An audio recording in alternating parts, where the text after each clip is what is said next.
नमस्कार, स्वागत है आपका। आप देख रहे हैं इंडिया वॉइस और मैं हूं आपके साथ योगेश पांडे। 5 शहर 5 खबरों का रुख करेंगे। अब जोशीमठ शहर में असुरक्षित भवनों की संख्या लगातार बढ़ती जा रही है। अब तक कुल 678 भवन चिन्हित किए जा चुके हैं। सीबीआरआई की टीम ने सोमवार को मलारी इन और माउंट व्यू होटल का सर्वे किया था। अब बृहस्पतिवार को होटल माउंट व्यू को ढाया जा रहा है। इन होटलों को अत्यधिक क्षति पहुंची है। जिलाधिकारी हिमांशु खुराना ने जोशीमठ आपदा अधिनियम 2005 की धारा 34T के तहत होटल मलारी इन व माउंट व्यू को आम जनमानस की सुरक्षा की दृष्टि से तत्काल ध्वस्त किए जाने के आदेश जारी किए थे। जोशीमठ में होटल को तोड़ने को लेकर के कार्रवाई शुरू हो चुकी है। तो ये बात बता दें कि होटल तोड़े जा रहे हैं, लेकिन होटल स्वामियों ने कार्रवाई का विरोध भी शुरू कर दिया। इस दौरान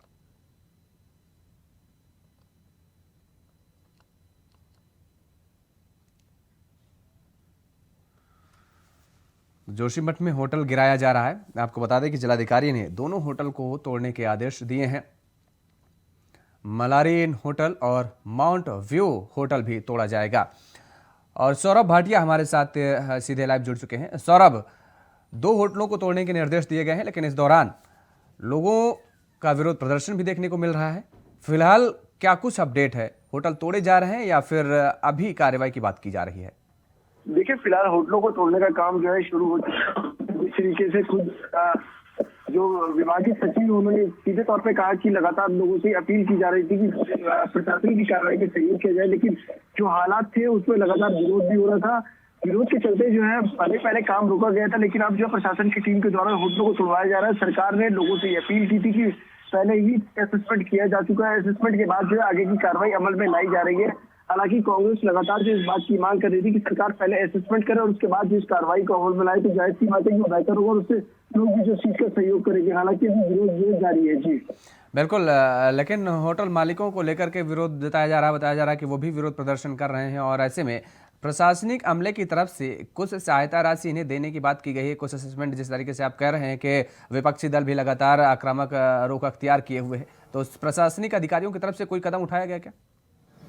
देखिए, शुरुआती दौर की बात की जाए तो 1.5 लाख रुपए जो है पहले चरण में देने की बात की गई थी। उसके बाद जो है एसडीआरएफ के द्वारा 1,30,000 रुपए की सहायता राशि की बात सामने आ रही है। लगातार जो है प्रशासन की टीम तमाम उन लोगों से बातचीत कर रही है। मुख्यमंत्री के द्वारा जो आज बातचीत की गई है, मुख्यमंत्री ने लोगों को आश्वासन दिया है कि किसी के साथ भी जो है गलत नहीं होने दिया जाएगा। जो मार्केट रेट होगा उसी के अनुसार लोगों को जो है उसका जो पैसा है वो भुगताया जाएगा। लगातार जो है शासन की ओर से आदेश निर्देश जारी हो रहे। लोग जो है इस बात को लेकर पैनिक ही ना करें। जी बिल्कुल, वहाँ पर लोगों के शिफ्टिंग की अगर हम प्रक्रिया को जानना चाहें कि प्रशासनिक अमले की तरफ से अब तक कितने लोगों को वहाँ से दूसरे स्थानों पर भेजा जा चुका है, तो माफ कीजिएगा, 4 गांव जो ऐसे हैं जो प्रभावित हैं उनको लेकर जो है कल कैबिनेट में मामला आना है। बकायदा जो है कैबिनेट ने विस्तार से इन पूरी चीजों को ध्यान में रखते हुए आगे की कार्रवाई को अमल में लाना है। जिस तरीके से मुख्यमंत्री ने खुद जो है जोशीमठ में डेरा डाला हुआ है। तमाम जो है सचिव और कमिश्नर जो है वहीं मौजूद है। आईएएस अधिकारियों को ये कहा गया है कि वो मौका मुआयना करते रहे, लोगों से बातचीत करते रहे।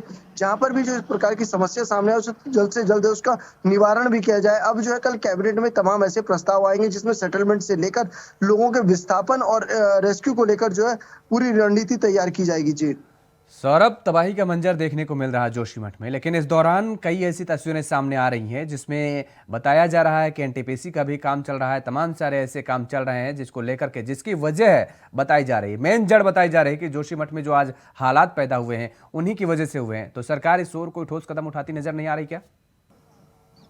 देखिए, तमाम केंद्रीय एजेंसियां इस समय जो है जोशीमठ में मौजूद हैं। गृह मंत्रालय की टीम जो है बकायदा जोशीमठ में डेरा डाले हुए। इसके साथ ही जो है पीएमओ से लगातार रिपोर्ट ली जा रही है। लगातार जो है कामों को रुकवाने के जो आदेश थे उस पर अमल किया जा रहा है। हालांकि अभी भी जो है भूधसाव जो है जारी है। हमारी जो सूत्रों से बात जो जानकारी मिल रही है, जो दरारें हैं वो बढ़ती चली जा रही हैं। उसको लेकर सरकार की तरफ से लोगों को अभी से ही रेस्क्यू को लेकर रणनीति बना दी गई है। एनडीआरएफ की टीमें जो मौजूद है, एसडीआरएफ की टीमें मौजूद है। इसके साथ ही जो है सेना के लोग भी वहां पे मौजूद हैं, जिससे किसी प्रकार की अप्रिय घटना घटित ना हो। जी सरकार की तरफ से कोई आंकड़ा जारी किया गया क्या? क्योंकि जिस तरीके से सरकार की तरफ से ये भी बताया जा रहा है कि जो लोग हैं उनको होटलों में शिफ्ट किया जा रहा है और अन्य स्थानों पर शिफ्ट किया जा रहा है, तो आंकड़ा क्या है? कितने लोगों को अब तक, कितने परिवारों को अब तक स्थानांतरित किया जा चुका है? देखिए 80 परिवार लगभग जो है 500 से ज्यादा लोगों को वहां से जो है जो विस्थापित किया गया है, उनको सुरक्षित स्थानों पे शिविर में रखा गया है या होटलों में जो शिफ्ट किया गया है। इसके साथ ही जो 3 परिवार ऐसे थे, माफ कीजिए 46 परिवार ऐसे थे जिनको किराए के भवनों में शिफ्ट किया गया है। उसको लेकर बाकायदा जो सचिव आपदा प्रबंधन है उन्होंने जानकारी देते हुए कहा कि लोगों को हर संभव मदद सरकार की तरफ से दी जा रही है। शासन की ओर से जो लगातार अधिकारी मौका मुआयना कर रहे हैं, खुद मुख्यमंत्री जो है मौके पर हैं और तमाम जो है मंत्रियों को भी जो है वहां जाने के निर्देश दिए, जिससे जो वहां के हालातों पर गहनता से मंथन किया जा सके, चर्चा की जा सके। कल 12:30 बजे कैबिनेट बैठक हुई है। उस कैबिनेट बैठक में तमाम जो है जोशीमठ से जुड़े हुए प्रस्ताव सामने आएंगे। जी लेकिन सौरभ, इस दौरान ये भी कहा गया कि जो लोग किराए के घरों में रहेंगे, किराए के मकानों में रहेंगे, सरकार उनको भी सहायता राशि देगी। तो क्या, क्योंकि कुछ लोगों ने आरोप ये भी लगाया था कि सरकार की तरफ से जो सहायता राशि का ऐलान तो कर दिया गया, लेकिन वो किराए के मकानों में शिफ्ट होने का मजबूर है, लेकिन उन्हें सहायता नहीं मिल रही है। तो सरकार किस तरीके से उन लोगों को चिन्हित कर पा रही है कि जिन लोगों को सहायता नहीं मिल पा रही है, सरकार उन लोगों तक पहुंचे, प्रशासनिक अधिकारी उन लोगों को चिन्हित करे और उनको सहायता राशि उपलब्ध कराने की जो प्रक्रिया है उसको पूरी कर पाए? देखिए असेसमेंट की कार्रवाई लगातार जो अमल में लाई जा रही है। डीएम की अध्यक्षता में कमेटी बनाई है जिसमें सांसद प्रतिनिधि के रूप में एक व्यक्ति को नामित किया गया है। इसके अलावा विधायक और जनप्रतिनिधियों को जो इसमें शामिल किया गया है। जो विस्तृत जो है रिपोर्ट तैयार होगी, विस्तृत रिपोर्ट तैयार होने के बाद जो लोगों को सहायता मुआवजा राशि दी जाएगी। इसके साथ ही जो विस्थापन की कार्रवाई भी जो अमल में लाई जाएगी। खुद जो है जो शासन स्तर से जानकारी मिल रही है, उन्होंने सीधे तौर पर यह कहा है कि जो लोग विस्थापन होने के साथ ही जो है विस्थापन नहीं होने की बात कहेंगे, उनको जो है मुआवजे के तौर पर राशि दी जाएगी, वरना विस्थापन की जो प्रक्रिया में जो लोग आएंगे उन तमाम लोगों को विस्थापित करते हुए भविष्य की जो है रणनीति तैयार की जाएगी। जी बहुत बहुत शुक्रिया तमाम सारी जानकारी देने के लिए। सौरभ हमारे साथ जुड़े हुए थे, जिन्होंने बताया कि किस तरीके से सरकार बेहद सक्रिय नजर आ रही है और जो लोगों को स्थानांतरित किया जा रहा है, जो लोग किराए के मकानों में रहने को मजबूर हैं, उन लोगों को सहायता राशि भी दी जा रही किराए के राशि को लेकर के, और सरकार खुद कुछ लोगों को होटलों में भी शिफ्ट कराने का काम कर रही है। सांसद और विधायकों के साथ प्रदेश सहित में संचालित विकास परियोजनाओं की पड़ताल की जा रही श्रृंखला में मुख्यमंत्री योगी आदित्यनाथ ने गुरुवार को चित्रकूट धाम मंडल की समीक्षा की। विशेष बैठक में मुख्यमंत्री ने एक कर बांदा, महोबा, हमीरपुर और चित्रकूट जिलों से आए सांसद और विधायकों से उनके क्षेत्र की विकास योजनाओं की जानकारी ली और आवश्यकता अनुसार दिशा निर्देश भी दिए। बैठक में जनप्रतिनिधियों ने नवीन विकास कार्यों के बारे में क्षेत्रीय जन आकांक्षाओं से भी अवगत कराया और इस संबंध में अपने प्रस्ताव भी दिए। मुख्यमंत्री योगी ने सांसद और विधायकों के इन प्रस्तावों पर तत्काल कार्रवाई के लिए मुख्यमंत्री कार्यालय को निर्देशित भी किया गया। इस मौके पर मुख्यमंत्री योगी ने जनप्रतिनिधियों से आगामी 10 से 12 फरवरी को आयोजित Uttar Pradesh global investor summit की चर्चा की। मुख्यमंत्री योगी ने कहा कि प्रधानमंत्री नरेंद्र मोदी के मार्गदर्शन में उत्तर प्रदेश ने स्वयं के लिए $1 ट्रिलियन की अर्थव्यवस्था बनाने का लक्ष्य रखा है। तो वहीं सीएम योगी आदित्यनाथ ने समीक्षा बैठक की है और आज इसमें बुंदेलखंड के जनप्रतिनिधि शामिल हुए हैं।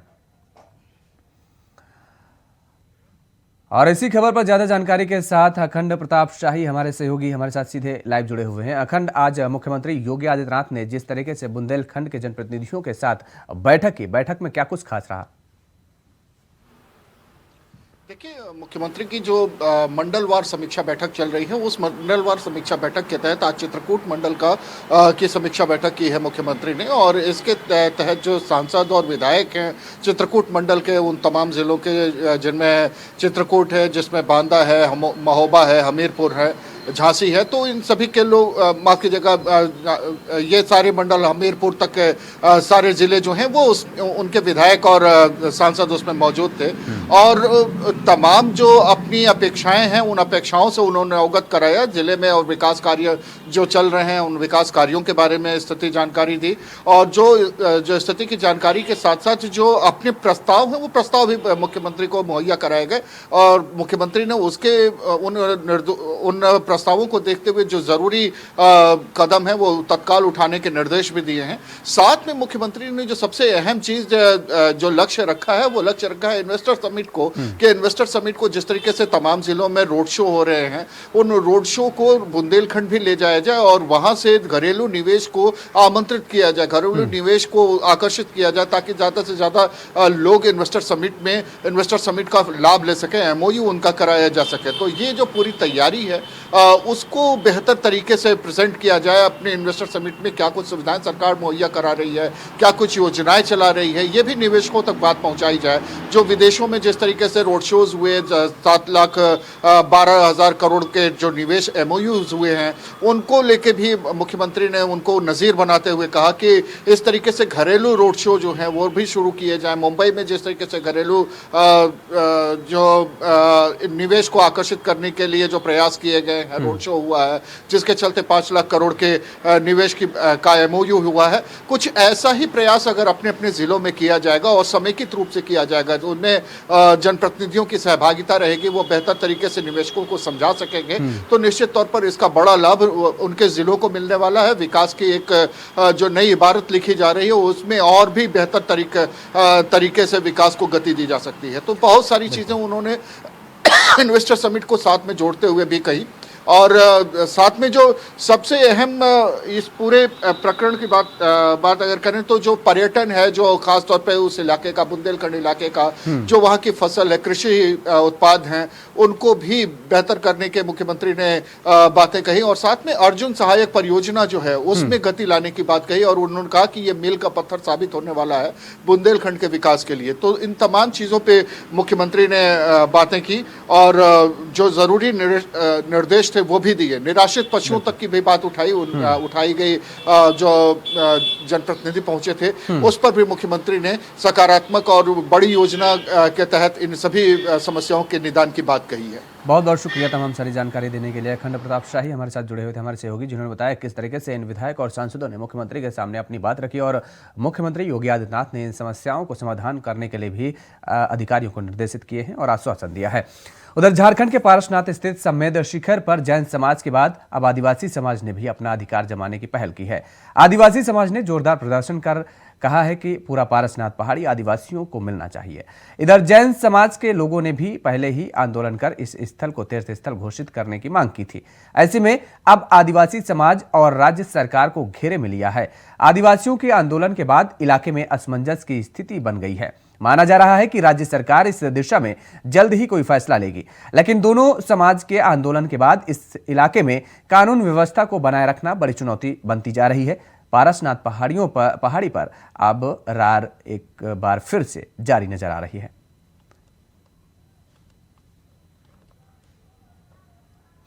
और इसी खबर पर ज्यादा जानकारी के साथ हमारे सहयोगी राकेश कुमार हमारे साथ सीधे लाइव जुड़े हुए हैं। राकेश, आप पारसनाथ पहाड़ी को लेकर के जिस तरीके से जैन समुदाय और आदिवासी समुदाय आमने सामने नजर आ रहा है, क्या कुछ स्थिति बनी हुई है झारखंड की?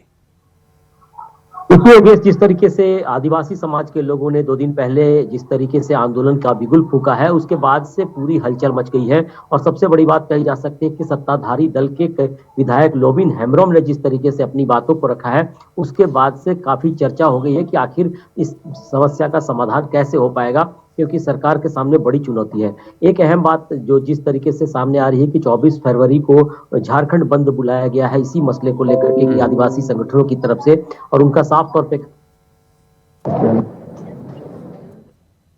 जैन समाज के हित में फैसला लेना चाहिए। तो कहीं ना कहीं अब बातें बिगड़ती नजर आ रही हैं। आज खूंटी इलाके आदिवासी संगठन के लोगों ने बैठक की है और इसके बाद से इस मुद्दे को आगे किस तरीके से ले जाया जाएगा, क्या कुछ आंदोलन की रूपरेखा होगी, इन सारी चीजों पर फिर से एक बार विचार किया जा रहा है। और हो सकता है कि देर शाम तक कुछ आंदोलन की रूपरेखा और भी तय हो पाएगी। और एक और जानकारी आई है कि इस मसले पे हो सकता है कि इसी महीने अगले हफ्ते जेएमएम की एक महत्वपूर्ण बैठक भी होनी है कि आखिर राज्य में जो महत्वपूर्ण मुद्दे हैं उस पर किस तरीके से आगे कदम बढ़ाए जा सकेंगे और किस तरीके से पार्टी बैठ के को लेकर अभी चर्चा चल रही है। और हो सकता है कि आने वाले समय में इस पर और भी दिखाई पड़ रहा है। जी बिल्कुल, सरकार की तरफ से कुछ पहल की जा रही है क्या, या फिर सरकार की तरफ से जो सरकार के नुमाइंदे हैं वो बिल्कुल शांत नजर आ रहे हैं? देखिए, सरकार की तरफ से आश्वासन जरूर दिया जा रहा है कि सरकार के लोग हैं, अधिकारी हैं, उन सारे मसलों पे गंभीरता से बातचीत करेंगे और इसका क्या कुछ निदान हो सकता है इस पर जरूर चर्चा करेंगे। लेकिन कई सवाल खड़े हो रहे हैं। अब सबसे बड़ी बात कही जा सकती है कि जैन समाज के पक्ष में अगर कोई बातें आती हैं तो आदिवासी समाज नाराज हो जाएगा, और आदिवासी समाज के पक्ष में सीधे सीधे बातें आएंगी तो कहीं ना कहीं जैन समाज में भी नाराजगी दिखाई पड़ेगी। तो फिलहाल की बात की जाए तो तमाम पहलुओं को गौर किया जा रहा है कि आखिर किस तरीके से राजनीतिक दल, खास करके सत्ताधारी दल, इस चीजों को देखेगी, क्योंकि अभी भी विवाद जारी है और आदिवासी संगठन अब राज्य सरकार के खिलाफ मुहिम छेड़ने की तैयारी कर रहा है। तो हो सकता है कि अब आने वाले समय में सरकार की तरफ से जरूर पहल करने की कोशिश की जाएगी कि जल्द से जल्द इस समस्या का समाधान हो। जी बिल्कुल, समस्या के समाधान को लेकर के सरकार लगातार आश्वासन देती नजर आ रही है, लेकिन क्योंकि राज्य सरकार का अगर हम जिक्र करें, वो केंद्र को लेकर के घेरती नजर आती है, केंद्र सरकार जो है वो राज्य को घेरती नजर आ रही है। ऐसे में क्या सांसदों को, क्योंकि भारतीय जनता पार्टी के सांसद हैं, उनका कुछ इस पूरे मामले को लेकर के रुख नजर आ रहा है क्या?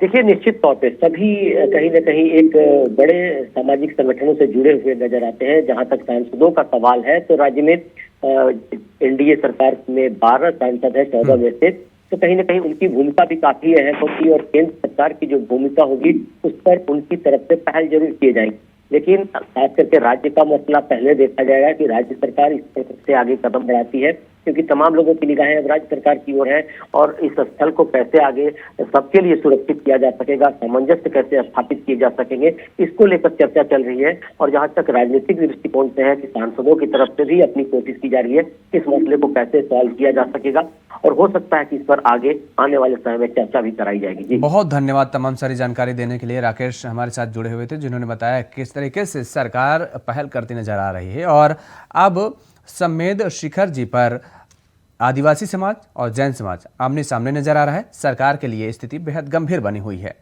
उधर बिहार के शिक्षा मंत्री चंद्रशेखर के रामचरितमानस पर दिए विवादित बयान को लेकर राजनीतिक घमासान तेज हो गया है।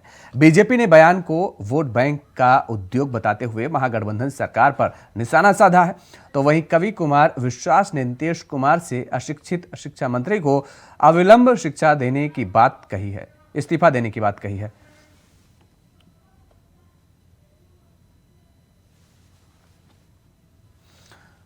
उधर चारों तरफ से घिरता देख राजद ने खुद को इस बयान से दूर कर लिया है। राजद ने कहा है कि शिक्षा मंत्री चंद्रशेखर का ये निजी बयान है। दरअसल शिक्षा मंत्री चंद्रशेखर ने पटना में नालंदा ओपन विश्वविद्यालय के दीक्षांत समारोह में छात्रों को संबोधित करते हुए रामचरितमानस को नफरत फैलाने वाला बताया। मनुस्मृति में समाज की 85% आबादी वाले बड़े तबके के खिलाफ गालियां दी गई। रामचरितमानस के उत्तराकांड में लिखा है कि नीच जाति के लोग शिक्षा ग्रहण करने के बाद सांप की तरह जहरीले हो जाते हैं। यह नफरत को बोने वाला ग्रंथ है। बिहार के शिक्षा मंत्री का यह विवादित बयान सामने आया है।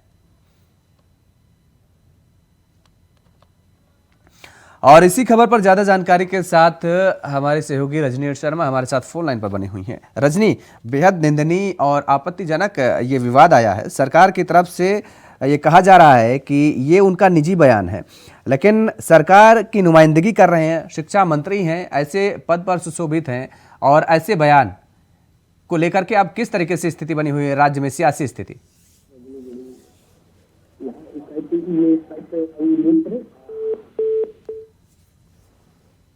चलिए, संपर्क नहीं हो पा रहा, जोड़ने की कोशिश करेंगे।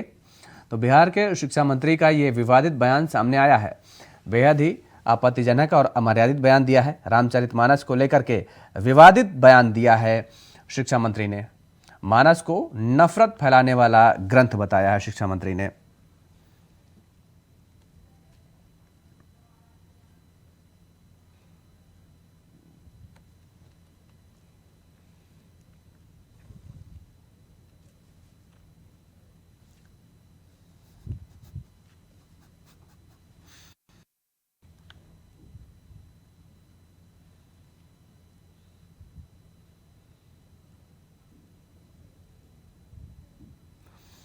तो शिक्षा मंत्री ने ये विवादित बयान दिया है। आपको बता दें कि मानस को लेकर के विवादित बयान दिया गया है शिक्षा मंत्री की तरफ से।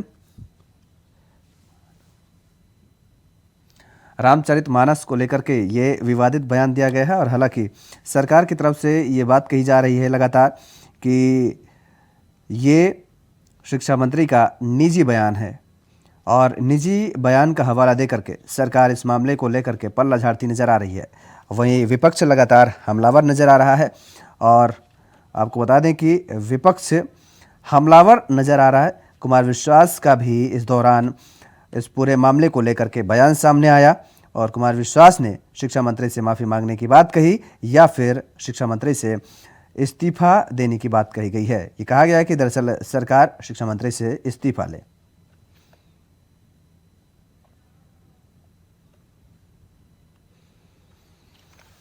तो बिहार के शिक्षा मंत्री का ये बेहद ही विवादित बयान सामने आया है।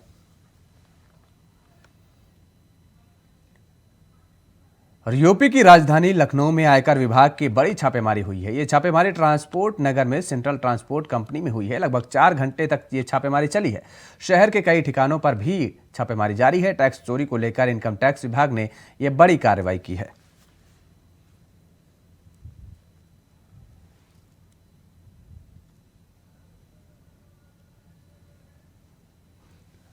और इसी खबर पर ज्यादा जानकारी के साथ हमारे संवाददाता चंदन वर्मा हमारे साथ सीधे लाइव जुड़े हुए हैं।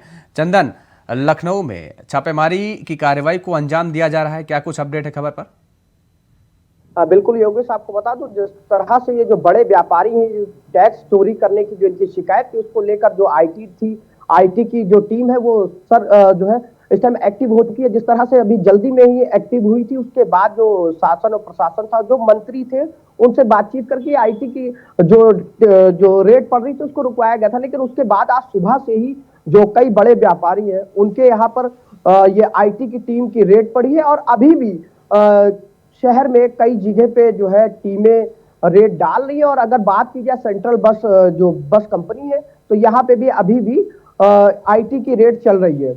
अब देखना होगा जिस तरह से ये जो बड़े व्यापारी हैं जो टैक्स चोरी करते हैं इनके ऊपर किस तरह की कार्रवाई की जाती है। हालांकि अभी जो टीमें हैं वो दफ्तर में उनके बैठी हुई है और दफ्तर में बैठ के अभी भी जो कई कागजात हैं वो उनके हाथ लगे और कई कागजातों को अभी जो इनकम टैक्स की टीम है वो चेक कर रही है। जी, किन किन दफ्तरों में ये छापेमारी जारी है? ये राजधानी लखनऊ का जो सेंट्रल बस कंपनी है ये सबसे बड़ी कंपनी मानी जाती है। कई स्कूलों और कई ट्रांसपोर्टों में इनकी बसें लगी हुई हैं। शहर के एक बड़े व्यापारी हैं, इनकी जो कई जो ब्रांचें हैं राजधानी लखनऊ में, वहां पे अलग अलग टीमें छापेमारी कर रही हैं और अभी भी छापेमारी जारी है। और देखने वाली बात होगी किस तरह की छापेमारी करी और क्या चीजें निकलकर सामने आती, कितना ये जो है टैक्स चोरी कर रहे हैं, क्या चीजें रहेंगी। जी योगेश, सुबह से छापेमारी चल रही है। चंदन, सेंट्रल ट्रांसपोर्ट कंपनी पर क्या कंपनी के किसी कर्मचारी या कंपनी के मालिक की तरफ से कोई बयान सामने आया क्या अब तक? बिल्कुल योगेश, अगर बात कर ली जाए कर्मचारी और मालिक की तो मानना अभी तक तो कोई ना मालिक की तरफ से कोई बयान सामने आया है ना ही कर्मचारियों की तरफ से। लगातार जो टीम है इनकम टैक्स की वो इनके जो अलग अलग दफ्तर है वहां पर बैठी है और बैठकर जो है जांच कर रही है। जो इनके जो मालिक है उनसे भी बातचीत कर रही है। बिल्कुल, आईटी विभाग का छापा चल रहा है। सुबह से ही छापेमारी की कार्रवाई को अंजाम दिया जा रहा है। तमाम सारे दस्तावेज खंगाले जा रहे हैं और इस दौरान दर्शकों को यह भी बता दें कि लखनऊ के ट्रांसपोर्ट नगर में ये छापेमारी चल रही है। चंदन, सवाल ये उठता है कि जिस तरीके से इनकम टैक्स डिपार्टमेंट के अधिकारी लगातार सक्रियता बना हुए हैं, सक्रिय नजर आ रहे हैं। पिछले दिनों भी छापेमारी की जा रही थी, लगातार कई प्रतिष्ठित ठिकानों पर छापेमारी की गई और कई उद्योग के ऑफिस में छापेमारी की गई। ऐसे में अब ये जो कार्रवाई की जा रही है, क्या माना जाए कि कार्रवाई जब भी खत्म होगी तो अब आने वाले समय में ट्रांसपोर्ट कंपनी की या ट्रांसपोर्ट कारोबारियों की मुश्किलें बढ़ने वाली हैं क्या? बिल्कुल योगेश, जिस तरह से ये जो आज की कार्रवाई है सबसे बड़ी कार्रवाई मानी जाएगी। जो ट्रांसपोर्ट जो बड़े बड़े जो ट्रांसपोर्ट जो संचालन कर रहे हैं, ऐसे में एक खलबली तो देखिए मची हुई है। लेकिन अब देखना होगा किस तरह की जो है इनकम टैक्स है वो कार्रवाई करती है। हालांकि इससे पहले भी जो कई बड़े व्यापारी थे देखने को मिला था उनके ऊपर कार्रवाई करी थी।